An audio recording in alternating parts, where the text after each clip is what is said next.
oyun həvəskarları və prosesordan həzz almaq istəyən texnologiya istifadəçiləri bax bu telefondan zövq alacaq. Poco F7.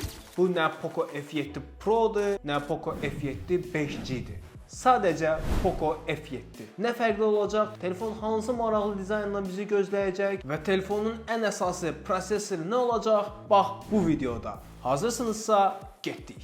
Bir neçə mənbədə artıq Poco F7 necə olacaq deyə şayələr yayılıb. Həmin şayələrdə gördüyünüz Poco F7'nin dizaynı bax bu cürdür.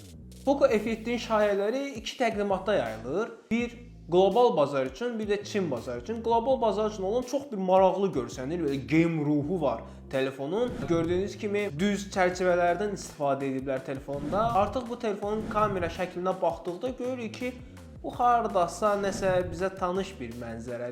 Artıq Samsunglar da və Redmi telefonları və bir neçə telefon var ki, bu dizaynla keçir. Artıq 2025-2026-nın trendidir. Bunu da təbii ki kim gətirdi? iPhone, bu bəllidir.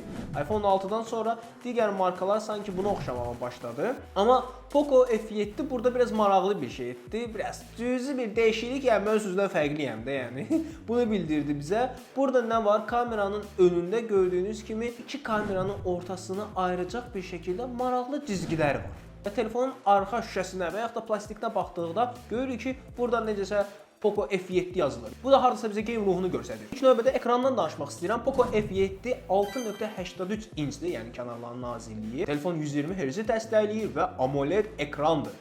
Prosesor isə burada məni təəccübləndirdi. Bax, Poco həmişə prosessoru ilə çox yüksəkdə olub. Digər Poco modellərinə baxdıqda deyirlər ki, Poco oyun telefonudur. Oyun telefonu kimi adlanır. Bilirsiniz ki, iPhone-a kamera phone deyirlər, yəni kamera telefonu deyirlər, çəkiliş telefonu deyirlər. Poco adı adlananda isə sanki ağla ilk prosesor gəlir. F7-də isə bunu da yenə unutmayıblar. Hazırsınızsa prosesorun adını deyim. Snapdragon 8S Gen 4. Yəni 4 nanometrlik bir prosesordur bu. Mükəmməl bir prosesordur. 10 baldan qiymətləndirəndə mən hardasa bu prosesora 9 bal verərdim. Çünki çox güclü bir prosesordur. Prosesorda oyun oynamaq çox keyifli olacaq. İstənilən qrafika açmaq olacaq. Təbii ki, PUBG-də mükəmməl effektlərlə, mükəmməl ayarlarla siz oyun keyfini çıxarda biləcəksiniz. Oyundan kənarda isə təbii ki, telefondan biz zövq alacaq. Təbii ki, deyilən şayələr düz olsa. Kameraya qalanda isə 20 megapiksel ön kamera, 50 megapiksel isə arxa kamera. Yəni əsas kamera 50 megapiksel olacaq.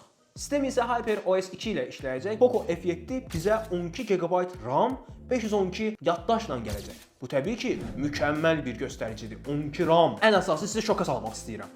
Telefonun batareya həcmi 6500 mAh-dir. İnana bilirsiniz, biz öyrəşmişik 5000-ə, 4800-ə. Poco 6500 mAh bizim üçün batareya qoyur burada. Yəni siz bu telefondan rahatlıqla oyun keyfini çıxarda biləcəksiniz. Yəni telefonu açdıqda, telefonu istifadə etdikdə siz burada nə donmalar, nə telefonun tezliyinin aşağı düşməsini heç birini hiss etməyəcəksiniz. Çünki telefon 128 Hz və bu cürünə prosesora sahibdir. Və ən əsası, prosesor güclü olduğuna görə batareya sizi çətdə salmayacaq. Qiymətə qalanda isə bəzi mənbələrdə bu telefonun 350 evro, 450 evro, 500 evroya qədər qalxacağı gözlənilir. Yəni maksimum 500 evroya qədər olacaq, amma ondan artıq olmayacaq. Məncə bu qiymətə mükəmməldir. Bəs siz nə düşünürsünüz? Poco F7 almağa dəyərmi? Bu telefonu hansı məqsədlə siz alarsınız? Ümumiyyətcə, Poco modellərini bəyənirsinizmi? Tüm bunları hər birini şərh bölməsində yazın. Ən əsası, kanala abunə deyilsinizsə, abunə olub, like etməyi unutmayın.